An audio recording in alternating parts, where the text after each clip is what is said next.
I am prepare to burn this constitution, it's not mine. एक माहौल बन गया है कि भारत के आज के सभी जो समस्याएं हैं उनका मूल कौन है? नेहरू। और इस रेजोल्यूशन को किसने बनाया? तो कांग्रेस पार्टी ने बनाया। पहले बीजेपी ऐसा नहीं था। वाजपेयी जी के साथ मैंने काम किया है। वाजपेयी जी कभी भी नेहरू जी के प्रति अनादर नहीं दिखाते थे। आडवाणी जी ने कभी नेहरू जी के प्रति अनादर नहीं दिखाया है।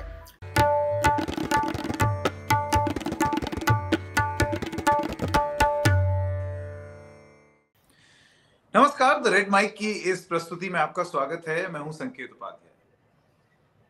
अभी कुछ दिन पहले सुधींद्र कुलकर्णी जी, जो कि एक जाने माने कमेंटेटर हैं, he was the aide to former Prime Minister Atal Bihari Vajpayee, उनका एक लेख आया और उस लेख में उन्होंने एक चर्चा शुरू कर दी है जो मैं समझता हूं एक जरूरी चर्चा है, इंपॉर्टेंट चर्चा है। हमारे संविधान का नायक कौन है? अक्सर जाहिर सी बात है, जब आप आसपास सुनेंगे और राजनीतिक तौर पर भी जो अप्रोप्रिएशन की बात होती है उसमें बी.आर. अम्बेडकर, बाबा साहेब अम्बेडकर का नाम यहां पर आता है। और सुधींद्र कुलकर्णी जी का यह मानना है कि ऐसा नहीं है, वो अकेले इसके रचयिता और नायक नहीं थे, बहुत लोग थे। और खास तौर से उनका यह कहना है कि जवाहरलाल नेहरू को जितना श्रेय मिलना चाहिए और कांग्रेस पार्टी भी जो श्रेय उनको दे सकती थी वो नहीं दे रही। तो संविधान का नायक कौन, अंबेडकर या नेहरू? हमारे साथ खुद सुधींद्र कुलकर्णी जी जुड़ गए हैं। सुधींद्र जी, आपका बहुत बहुत शुक्रिया, बहुत बहुत धन्यवाद समय निकालने के लिए। सुधींद्र जी ने जो जो बोला अपने लेख में, उसके कुछ अंश नीचे टिकर पर चल रहे हैं। मैं उसको चेंज करते रहूंगा ताकि सब लोगों को पता चल जाए। लेकिन सुधींद्र जी, अगर आप कॉन्टेक्स्ट समझा दें, आपको जरूरत क्यों महसूस हुई ये बताने की? हमारे दर्शकों को पहले आप ये बता दें कि आप आर्ग्यूमेंट क्या रख रहे हैं, और दूसरी चीज, आपको ये आर्ग्यूमेंट रखने की जरूरत क्यों महसूस हुई? संकेत जी, संदर्भ यह है कि परसों प्रजासत्ताक दिन है, रिपब्लिक डे है। इसी दिन 1950 पे भारत ने अपने आप को एक रिपब्लिक घोषित की और संविधान उसी दिन लागू हुआ। तो रिपब्लिक डे के संदर्भ में आपने यह एक अच्छा मौका चुना है कि संविधान का निर्माण कैसा हुआ और सबसे ज्यादा श्रेय या योगदान किसका था। मैं अपनी बात रखने से पहले संकेत जी, मैं आपको बधाई देना चाहता हूं। कि आपको तो मैंने एनडीटीवी पर देखा और कई बार आपके बहस में आपने मुझे बुलाया भी था। बिल्कुल सर। आप एक नया इनिशिएटिव आपने शुरू किया है, इसके लिए बहुत साहस चाहिए। लेकिन मैं समझता हूं कि भारत के मीडिया को अपनी स्वतंत्रता की रक्षा करनी है, अपनी इंटेग्रिटी की रक्षा करनी है। तो मीडिया का स्वामित्व ये मीडिया के लोगों के हाथ में ही होना चाहिए, ना कि सरकार का हस्तक्षेप होना चाहिए, ना बड़े बड़े उद्योगपतियों का हस्तक्षेप होना चाहिए। इसलिए मैं आपको बधाई देना चाहता हूं। Thank you sir, thank you. आपके इस और आप जैसे अनेक पत्रकार हैं, उनके इनिशिएटिव्स को मैं अपनी शुभकामनाएं देना चाहता हूं। Thank you, thank you, thank you. अब विषय पर आए जी।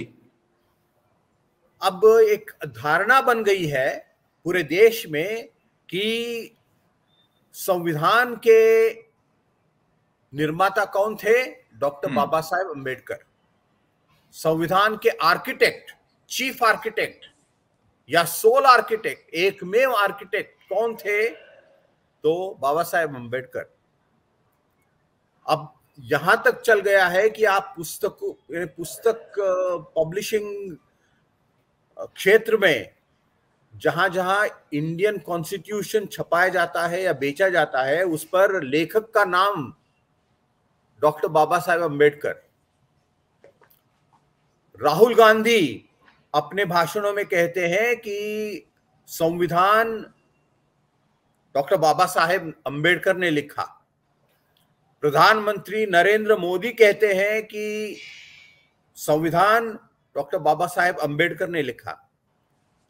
जब ऊपर के लोग ही यह प्रचार करते हैं तो आम जनता तो बिल्कुल यही समझेगी कि संविधान के किसने लिखा, डॉक्टर बाबा साहेब अम्बेडकर ने लिखा। लेकिन जो प्रबुद्ध जन है और आम जन भी है, इनको पता चलना चाहिए कि संविधान का निर्माण की एक प्रक्रिया थी और इस पूरी प्रक्रिया में केवल एक जो भाग है जहां डॉक्टर अंबेडकर का योगदान था, वो है ड्राफ्टिंग कमेटी। वो ड्राफ्टिंग कमेटी के चेयरमैन थे। लेकिन ड्राफ्टिंग कमेटी के अलावा एक पूरी लंबी प्रक्रिया थी कि स्वतंत्र भारत का संविधान कैसा होना चाहिए, उनमें कौन कौन से मुद्दे होने चाहिए, उसके गाइडिंग प्रिंसिपल्स क्या होने चाहिए। तो इस पर जो बहुत लंबे समय से चर्चा चली, संविधान सभा के बाहर, संविधान सभा बनने से पहले और संविधान सभा बनने के बाद भी, इसमें डॉक्टर बाबा साहेब अम्बेडकर का योगदान दूसरों से कम था। मैं डॉक्टर बाबा साहेब अम्बेडकर के प्रति मैं असम्मान या डिसरिस्पेक्ट बताना नहीं चाहता हूं। वो एक महान नेता थे और सामाजिक न्याय के लिए, सामाजिक समता के लिए उन्होंने जो एक संघर्ष किया, वो बहुत महत्वपूर्ण संघर्ष था। वह संघर्ष का नतीजा हम आज देख रहे हैं कि भारत का समाज, जो पिछड़े जातियों का समाज, अस्पृश्य जातियों का समाज, उनमें एक नई चेतना जगी है। इसमें डॉक्टर बाबा साहब अम्बेडकर का बहुत बड़ा योगदान है। इसके लिए हम सबको उनका नमन करना चाहिए। लेकिन संविधान निर्माता डॉक्टर बाबा साहेब अम्बेडकर, यह इतिहास का फॉल्सिफिकेशन होगा। यानी इतिहास को हम असत्य के फाउंडेशन पर जब रखेंगे तो ये बात कहेंगे। मैं संकेत जी एक बात, ये आर्गुमेंट, ये जो आप आर्गुमेंट रख रहे हैं सुधीन जी, इसको आप मतलब how do you backup this argument? मतलब कैसे, क्या वो दो तीन चीजें हैं जिससे आप इस कंक्लूजन पर पहुंचते हैं? सबसे पहले ये मैं बताना चाहता हूं कि संविधान सभा का निर्माण जब हुआ, गठित जब हुआ, उस गठन किसने किया? उस समय जो संगठन भारतीय स्वतंत्रता संग्राम का नेतृत्व कर रहा था, उसने किया, यानी कांग्रेस ने किया। और डॉक्टर बाबा साहेब अम्बेडकर पूरे अपने जीवन काल में कांग्रेस के विरोधी रहे। वो कांग्रेस में कभी नहीं रहे। तो 1930 से कांग्रेस, उस समय का जो कांग्रेस था, वह आगे संविधान कैसा बनना चाहिए, इस पर कांग्रेस के अंदर चर्चाएं चल रही थी। और जब जब स्वतंत्रता अब मिलने वाली है ऐसा लगा, तो एक संविधान सभा गठित हुई। संविधान सभा दिसंबर 1946 में गठित हुई। उसके एक महीने के अंदर इस संविधान के एम्स एंड ऑब्जेक्टिव्स क्या होने चाहिए, इस पर एक सबसे पहले संविधान सभा में, कॉन्स्टिट्यूएंट असेंबली में सबसे पहला जो रेजोल्यूशन था वो इसी पर था। उस रेजोल्यूशन का नाम है ऑब्जेक्टिव्स रेजोल्यूशन।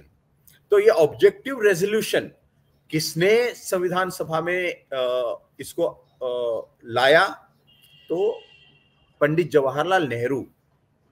ऑब्जेक्टिव रेजोल्यूशन का महत्व मैं थोड़ा समझाना चाहता हूं कि आगे चलकर जो संविधान बना है और संविधान की जो प्रियम्बल बनी है, जो संविधान का आत्मा है, the heart and soul of the constitution, वह है प्रियम्बल।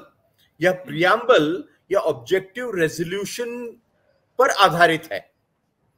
तो आगे चलकर एम्स एंड ऑब्जेक्टिव्स संविधान का क्या होना चाहिए वह इस रेजोल्यूशन में आया। और इस रेजोल्यूशन को किसने बनाया? तो कांग्रेस पार्टी ने बनाया और इसको संविधान सभा में पंडित जवाहरलाल नेहरू जी ने रखा। 22 जनवरी 1946 यह ऑब्जेक्टिव रेजोल्यूशन पारित हुआ। यानी 2 दिन पहले इसकी एनिवर्सरी थी, जनवरी 22। उस दिन मैंने ट्विटर पर इस पे विस्तार पर लिखा है, वो ट्विटर पर मौजूद है।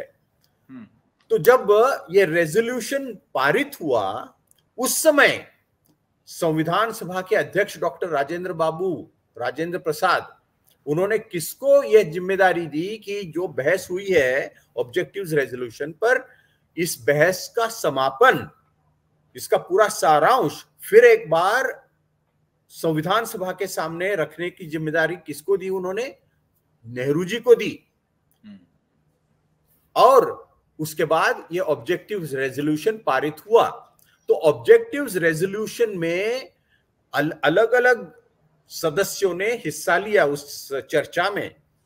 उन 299 सदस्यों के उस सभा में डॉक्टर अंबेडकर एक सदस्य थे, एक ऑर्डिनरी सदस्य के रूप में उन्होंने भी हिस्सा लिया।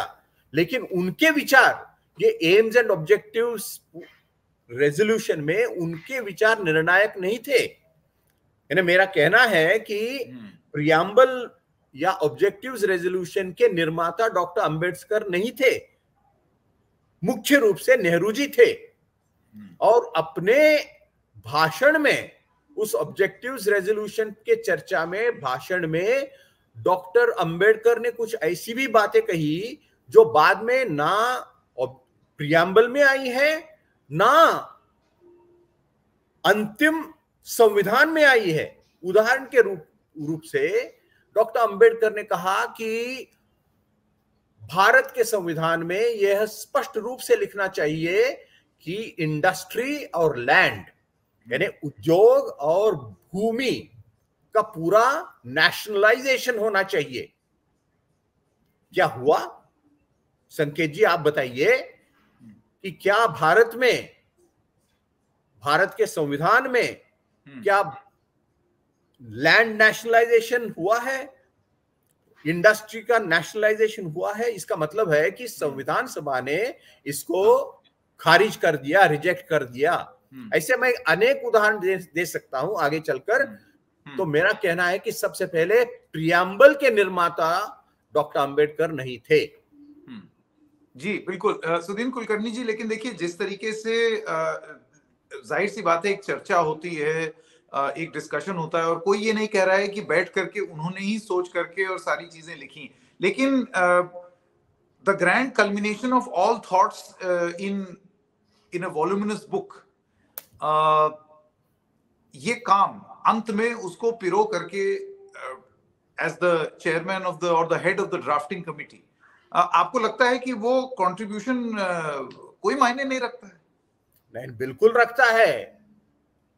देखिए, ड्राफ्टिंग कमिटी ने अपनी जिम्मेदारी निभाई और ड्राफ्टिंग कमेटी के चेयरमैन के रूप में डॉक्टर अंबेडकर ने बहुत बड़ा योगदान दिया।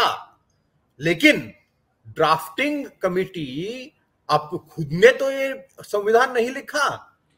जी सुधीर जी, मैं आपकी बात समझ रहा हूं। ड्राफ्टिंग कमेटी के पास जो जो विषय संविधान सभा ने रखा, हाँ, उसको बाद में एक ड्राफ्ट के रूप में लिखने का जो काम किया है वो कमेटी ने किया है। मैं आपको एक उदाहरण देना चाहता हूं। होना चाहिए, हाँ, उसका जो मुख्य अंश है, हाँ, कंटेंट्स, ये तो ड्राफ्टिंग कमेटी ने नहीं तय किया। हाँ। और मैं इतना ही कहना चाहता हूं, मैं यह भी कहना चाहता हूं संकेत जी कि डॉक्टर अंबेडकर ने आगे चलकर संविधान में क्या क्या होना चाहिए इसको लेकर उन्होंने अनेक जो चीजें रखी थी, उनमें से majority points way rejected by the constituent assembly. ये बात किसको मालूम है? मैं इसलिए आपको कुछ, यदि आपकी इजाजत हो तो मैं कुछ अंश आपके सामने रखना चाहता हूं। पहली बात, डॉक्टर अंबेडकर यह संविधान सभा बननी चाहिए इसके ही वो खिलाफ थे। इन 5th April 1946 he wrote to the British Viceroy, if India became independent it would be one of the greatest disasters that could happen. उसके बाद वो कहते हैं कि कॉन्स्टिट्यूएंट असेंबली की कोई जरूरत नहीं है। वो कहते हैं कि the Constituent Assembly is absolutely superfluous. He preferred the Government of India Act 1935 itself to be turned into the Constitution. अच्छा, इसके अलावा the All India Scheduled Caste Federation led by Dr. Ambedkar even considered boycotting the Constituent Assembly. यानी वो संविधान सभा का बहिष्कार करना चाहते थे, जैसे मुस्लिम लीग ने बहिष्कार किया। अच्छा, इतना ही नहीं कि वो चाहते थे कि शेड्यूल्ड कास्ट के लिए सेपरेट इलेक्टोरेट्स होने चाहिए। सेपरेट इलेक्टोरेट्स यानी रिजर्वेशन नहीं, शेड्यूल्ड कास्ट के प्रतिनिधियों को केवल शेड्यूल्ड कास्ट के ही लोग चुनने चाहिए। यह डॉक्टर अंबेडकर का मानना था। तो क्या संविधान सभा ने इसको मंजूर किया? संविधान सभा ने जॉइंट इलेक्टोरेट्स में आरक्षण, शेड्यूल्ड कास्ट के लिए, शेड्यूल्ड ट्राइब्स के लिए आरक्षण का प्रावधान किया, लेकिन सेपरेट इलेक्टोरेट्स जो डॉक्टर अंबेडकर की मांग थी उसको खारिज कर दिया। ठीक है, I get the idea of what you are saying Sudheen Kulkarni ji. अब मैं आप ही के आर्गुमेंट को थोड़ा सा और आगे ले जाते हुए इस प्रासंगिक दौर में, कंटेम्पररी टाइम्स में, आप ये कंक्लूड करते हैं कि ये सबके लिए ठीक बना रहता है कि अगर वो इस चीज में विश्वास करें। बीजेपी के लिए आप कहते हैं इसलिए क्योंकि it continues to quote unquote demonise Nehru. आपका आर्गुमेंट ये है, फिर कांग्रेस पार्टी क्यों इस आर्गुमेंट को आगे ले जा रही है? आपके इस प्रश्न मैं जानना चाहता हूं क्यों ले जा रही है।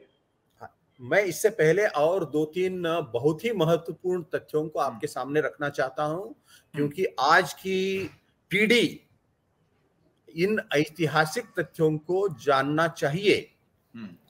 1947 मार्च में, यानी भारत को आजादी मिलने से पहले, शेड्यूल्ड कास्ट फेडरेशन ने, यानी डॉक्टर अंबेडकर ने एक संविधान सभा के सामने एक प्रस्ताव, एक ड्राफ्ट रखा, एक डॉक्यूमेंट रखा। वो बाद में it is known as states and minorities, what are the rights and how, what are the rights of the scheduled caste. उस समय उसको डिप्रेस्ड क्लासेस कहा जाता था, and how to secure them in the constitution of free India. और वो कहते हैं कि आगे का कॉन्स्टिट्यूशन कैसा होना चाहिए, इसका एक प्रारूप उन्होंने रखा। तो इस प्रारूप में उन्होंने जो जो बातें रखी है, लगभग सभी पॉइंट्स संविधान सभा ने बिल्कुल रिजेक्ट कर दिया। आप फिर भी कहते हैं कि संविधान के निर्माता डॉक्टर अंबेडकर थे, ये कैसे हो सकता है? इतना ही नहीं, 1953 यानी संविधान, भारत को स्वतंत्रता मिली, रिपब्लिक बन गया, चुनाव भी हो गए। तो 1953 में राज्यसभा में एक बार बहस हुआ संविधान को लेकर। तब 1953 में डॉक्टर अंबेडकर जो राज्यसभा के सदस्य थे, राज्यसभा में उनका भाषण है, वो रिकॉर्ड पर है। वो कहते हैं कि I was only a hack, I did what I was told to do, यानी मैंने वो किया जो मुझे कहा गया, ये मेरा संविधान नहीं है। I shall be the first person to burn the constitution. ये किनके शब्द हैं? ये डॉक्टर अंबेडकर के शब्द हैं। कहते हैं कि मैं पहला आदमी हूंगा जो इसे, I am prepare to burn this constitution, it's not mine. तो फिर भी सब जगह आज धारणा क्या बन गई है कि डॉक्टर बाबा साहब अंबेडकर इसके निर्माता थे। तो मैं फिर से दोहराना चाहता हूं संकेत जी, संविधान बनाने में उनका एक बहुत महत्वपूर्ण योगदान था as the chairman of the drafting committee. और ये भी चाहिए कि वो चेयरमैन, ड्राफ्टिंग कमिटी के चेयरमैन कैसे बने, किन्होंने बनाया? वो जीवन, अपने पूरे जीवन में कांग्रेस के विरोधी थे, फिर भी कांग्रेस ने, महात्मा गांधी के कहने पर कांग्रेस ने उनको ड्राफ्टिंग कमिटी का चेयरमैन बनाया। सुदीन जी, मेरा बस ये कहना है, देखिए कांग्रेस पार्टी जो थी उसका हृदय, उसका दिल बहुत विशाल था। कांग्रेस पार्टी चाहती थी कि संविधान निर्माण में सबका साथ, सबका हाथ होना चाहिए। देखिए मेरा बस ये सुदीन जी कहना है कि देखिए, जब भी कोई भी कमेटी बनती है, और आप जानते हैं कि कमेटी, अब जैसे फर्ज कीजिए आज भी कमेटी या कमीशन जो बनते हैं वो जो उसके हेड हैं या चेयरमैन है उनके नाम पर होता है, अर्थात स्वामीनाथन कमीशन। कहने का ये मतलब थोड़ी है कि सिर्फ स्वामीनाथन जी ने उस पर काम किया, उसमें पूरे और कमीशन में और भी लोग होंगे, नाम उनका है, लोकप्रिय वो हुए। ना ना ना, देखिए ये जो आपने उदाहरण दिया है ये सही नहीं है। स्वामीनाथन रिपोर्ट और कॉन्स्टिट्यूशन में फर्क है, इसका एक बहुत बहुत बड़ा फर्क है। जब एक लंबे संघर्ष के बाद भारत को स्वतंत्रता मिली, और स्वतंत्रता मिलने के बाद आगे का भारत क्या होना चाहिए, इस पर अचानक तो बहस नहीं शुरू हुई है। दशकों से इस पर बहस चल रही थी, और मुख्यतः कांग्रेस पार्टी के अंदर चल रही थी। और कांग्रेस पार्टी ने इनिशिएटिव लिया संविधान सभा का निर्माण में, और संविधान सभा के जो सभी सब्जेक्ट्स कमिटीज हैं, विभिन्न सब्जेक्ट्स, माइनॉरिटीज का विषय हो, राज्यों के अधिकार क्या होने चाहिए, फंडामेंटल राइट्स क्या होने चाहिए, इन सभी विषयों पर जो अलग अलग सब्जेक्ट्स कमिटीज थी, इस सब्जेक्ट्स कमिटी में कांग्रेस के लोग थे।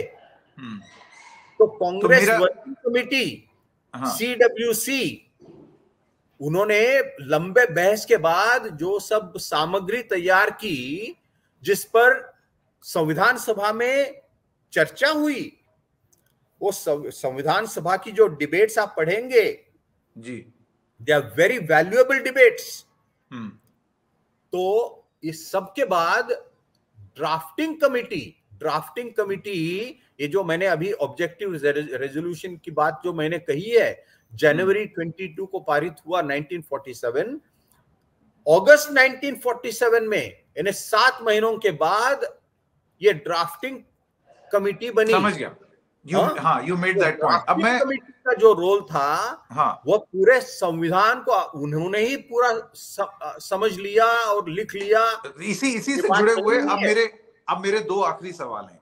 एक सवाल, द सेकंड लास्ट क्वेश्चन, आप अपने इस लेख में या अपनी अंडरस्टैंडिंग में आप ये भी कहते हैं कि this is out of political correctness that the Congress party never gave enough credit to Nehru, और ये बीजेपी को सूट भी करता है टू डिमोनाइज नेहरू। संकेत जी, आपने बिल्कुल नहीं, आपने बिल्कुल सही कहा है। मैं इन्हीं सवालों को, मैं अनेक लेखनों में, मेरे आर्टिकल्स में ये सवाल मैंने उठाए हैं।